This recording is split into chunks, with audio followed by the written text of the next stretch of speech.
Welcome to Comic Station, issue number 23 for June 5th, 2013. I am Paul Nisi from Front Towards Gamer. And I'm Scott Cates of the Comic Station. Today we go over a number of new releases that we want to highlight. We have a review from a new contributor to Front Towards Gamer, as well as a fantastic recommendation and a lot of news coming out of the Philadelphia Comic Con that just happened this weekend.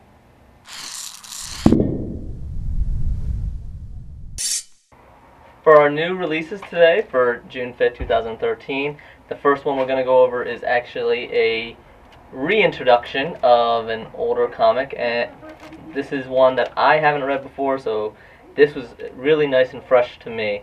This is Astro City #1 from Vertigo. Just coming off of it as a new reader, I really like this. I'm not really aware of the original runs, so I liked it.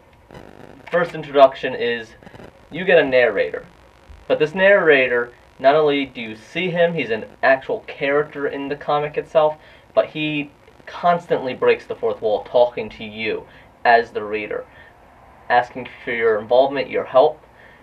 Basically, he tells of a threat that the Obor that has gotten its tentacles into a lot of the heroes, a lot of the well-known, so he's looking for somebody as his eyes and ears, and he explains he's trying to use you as the reader as the network that the Obor can't really hack into or anything, so you as the reader are helping him find a representative to help him guide things the way he wants it, and you help him select a unassuming person to become an ambassador, where this alien creature has come down to a superhero world. Superheroes are normal. There are very weird superheroes. You get first introduced, the first one you know is American Chibi, basically a chibi anime girl dressed in an American flag outfit. He makes fun of her a little bit, so it's really funny. The artwork, nothing to cry home about, nothing good or bad about it, it's just kind of there. But the humor of it was interesting. It leaves off on a great cliffhanger, and the best way I can explain after reading this, my reaction was strangely intrigued. I'm probably going to continue reading this simply because it is such a weird idea, but I like the humor of it, and it's interesting. Well, I will say this: the first series of it was critically acclaimed. It really let the world know about Alex Ross. It let the world know about Kurt Busiek, the writer. Everybody that read the original that I am aware of loved it. I don't think it really never got the widespread sales that a lot of the titles did. But this has been, this should be. It's the same people. It should be just as good. Alright, the next one is probably well known to people, the title at least. This one is Kick-Ass 3, #1 from Icon. Obviously, a lot of people will know about Kick-Ass because of the movies and the comics, and Hit Girl being very popular. This opens up Hit Girl, having left off. Hit Girl is in jail.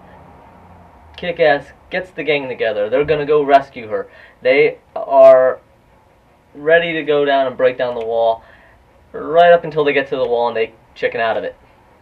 It's Kick-Ass, so... But while telling this, I really like the artistic choice they picked on the first few pages, at least, where it's showing Hit Girl. It went with a very different look than the rest of the comic, and I got the impression that this was showing her in the beat-up state, and she's kind of writing to Kick-Ass and giving him instructions. If you're reading this, then I must be either dead or caught. So I liked it, but going back, they chicken out of it, and she even says that they're cowards. She knows they chicken out of it, so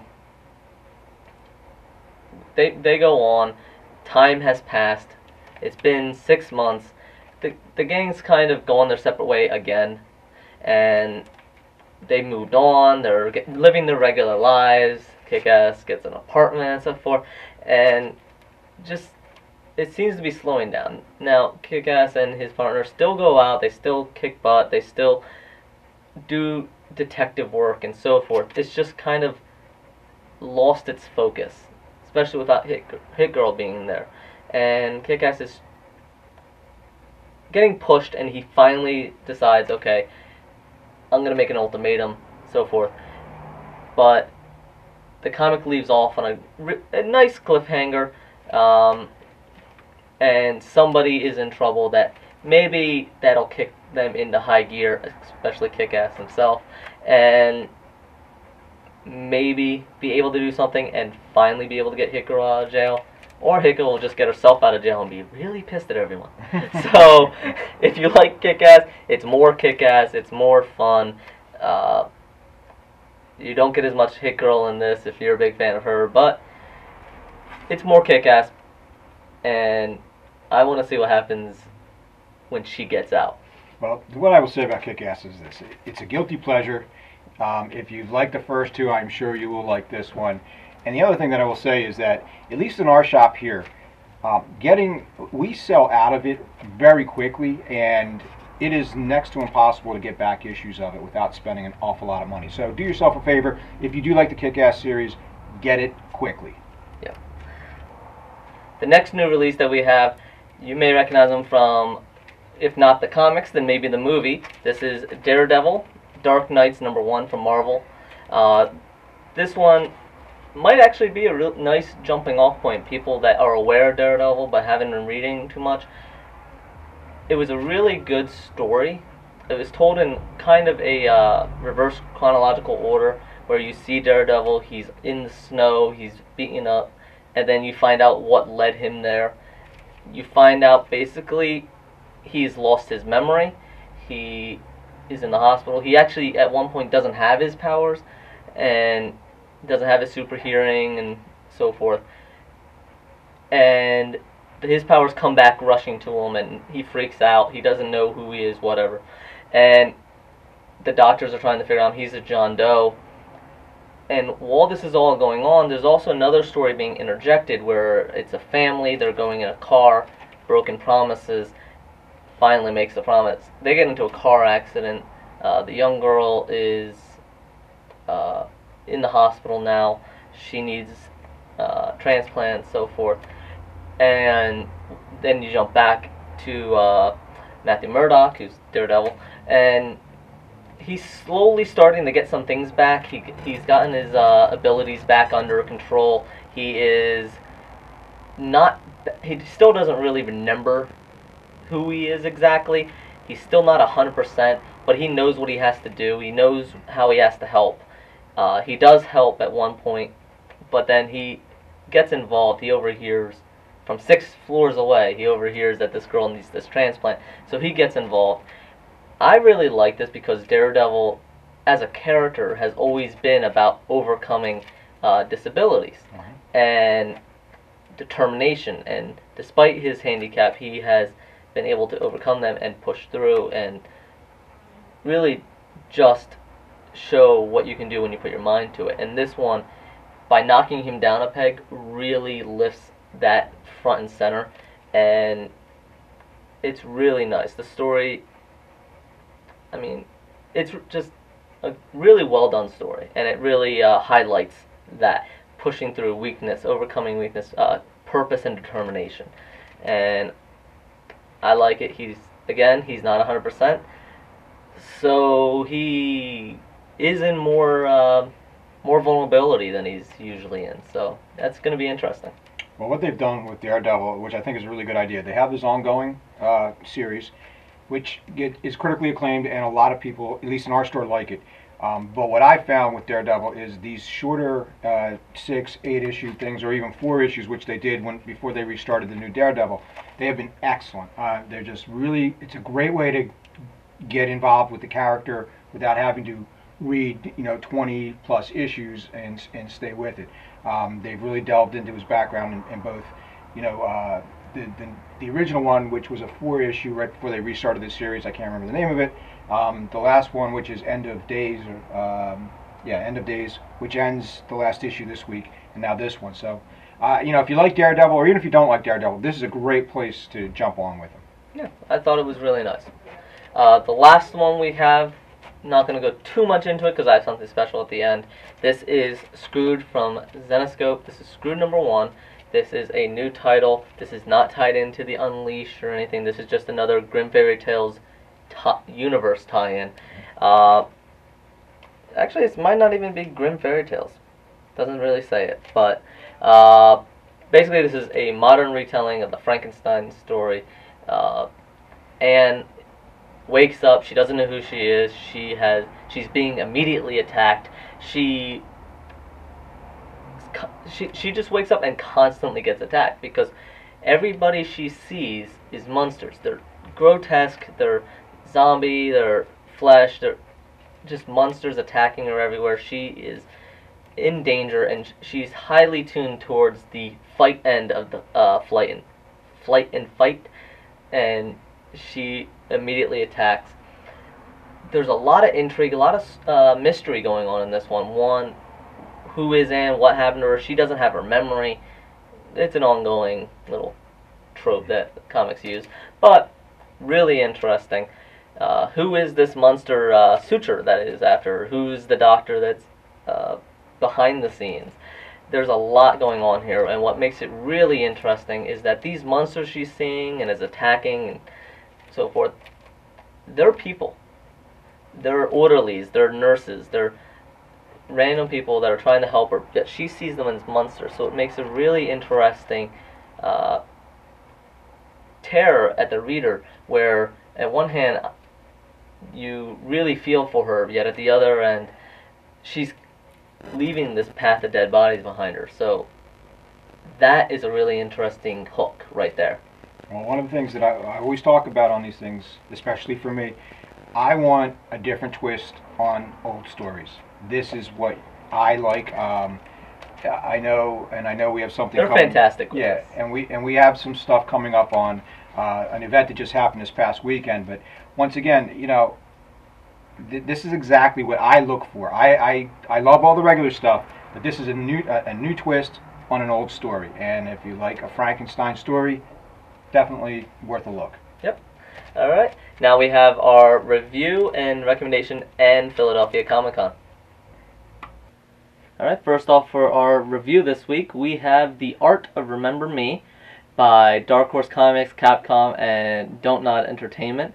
They've all teamed up together to bring about a visual representation of this video game, Remember Me, that is set in a futuristic cyberpunk Paris, where memories not only can be bought, but some people have the special ability to actually remix memories to their advantage.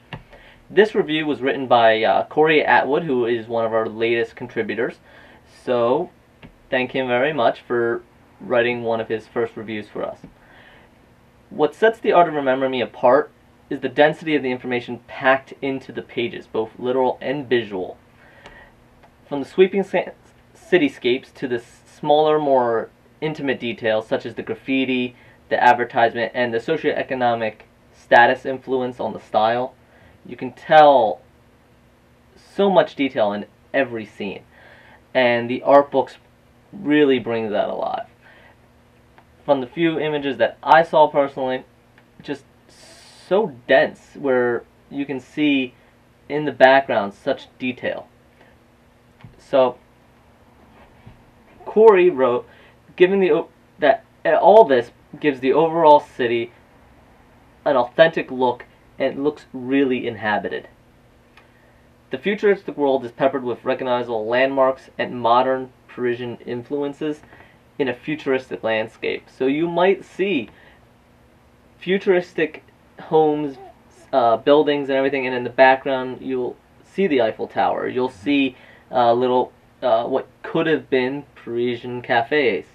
So it looks like that's how it really could be.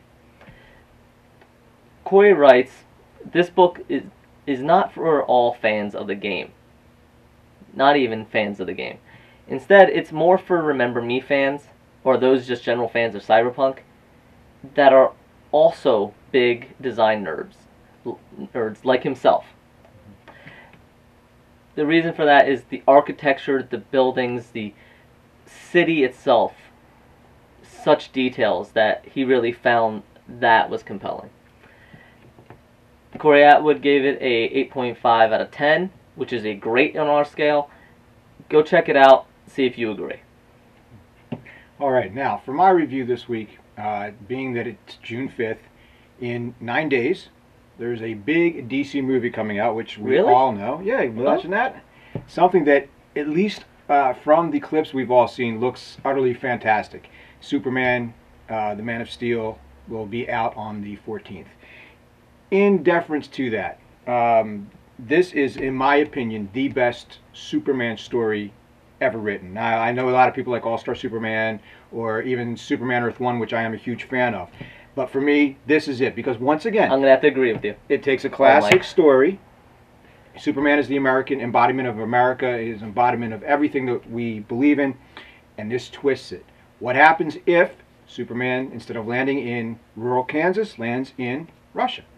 So here we have Superman, Red Sun. This is a great read. It is a tremendous twist on the story, and it just shows, you know, from Mark Millar's mind, what happens if Superman is in the Soviet Union. Yeah, what if he landed in the Soviet Union instead of in Kansas, and he was raised with the embodiment of the Soviet mindset? Mm-hmm. Artwork, of course, is beautiful, but the story is impeccable. Yeah, it's brilliant. The character of Superman really still shines through. Mm-hmm. Despite having a communist overtone, he still believes he's doing it for the good of the people. Absolutely. Yeah, I mean, this is a great read. I can't recommend this enough of all the Superman books, and I'm a huge Superman fan. You know, this is just one of those books that, yes, read All-Star, read Earth 1, there's a whole lot of, I mean, obviously Superman's been around for 80 plus years. This one, though, is the one that I always come back to. Yes. Have a whole shelf of Superman, but make sure one of the spots is for this one. Absolutely. All right. Thank you. You're welcome. This past weekend, we went to the Philadelphia Comic-Con right here across the river, and we not only saw a lot of comic artists, a lot of retailers we saw, and a lot of stars, but for us, we had a few content, we had a number of interviews, and we're going to bring them to you. First of all, on frontwardsgamer.com, right now, there's already a cosplay gallery. You can see everybody, from family members, from the young to the old, to the four-legged. Oh, that dog was popular. The dog was popular. So, and you can see everybody from just dressing up. Maybe they threw it together, a bunch of friends, got a group together, or they spent months working on it. So, whatever your fancy, that's there. Coming up, we also have a number of interviews with Zenescope. We have Screwed #1, as we just showed earlier on our new releases. And you can see Tyler Kirkman and David Millar and Keith Thomas. We interviewed them. They get to talk in more detail, what they thought of it, why they made it, and what they were trying to get across, and more storyline as well. Great interview. We also have a special, exclusive first interview with Raven Gregory for No Tomorrow. This comic has not even been announced yet. There's a little leaking going on, but it has not been officially announced. We are the first interview, and we got to talk to Raven Gregory. Pat Shand also joined us for moral support, and I really liked it. It's a really nice interview, even though we can't go into too much detail since it has not been announced. I think he might have given away maybe more than even the PR person was wanting to give away at the time, but it was nice. I really enjoyed it. And we have much more interviews coming up. We have a charity one that I want to do. I have an interview with an artist, and we have some webcomics. And so we're trying to bring a bunch of content out of the Philadelphia Comic-Con, and that'll be coming out over the next week or two. And we also, just from our store standpoint, hopefully have some big announcements to go along with some of the stuff that Paul did. And, you know, we got some great response from one of the booths that we sponsored. Yeah, it was a blast. Yes, it was a lot of fun. I went 3 out of the 4 days. I can't wait for next year. Wizard World threw it. I want to thank them very much for everything they did to put this together. actually ran really smoothly. The long lines hardly existent. Everyone got in really easy. It was open. I know a lot of people really don't care about this, but for somebody that goes to conventions a lot, one of the smoothest I've seen. So, all right, thank you very much. We will let you know more out of the Philadelphia Comic Con on the next issue of Comic Station. But again, as every week, see you next week. See ya.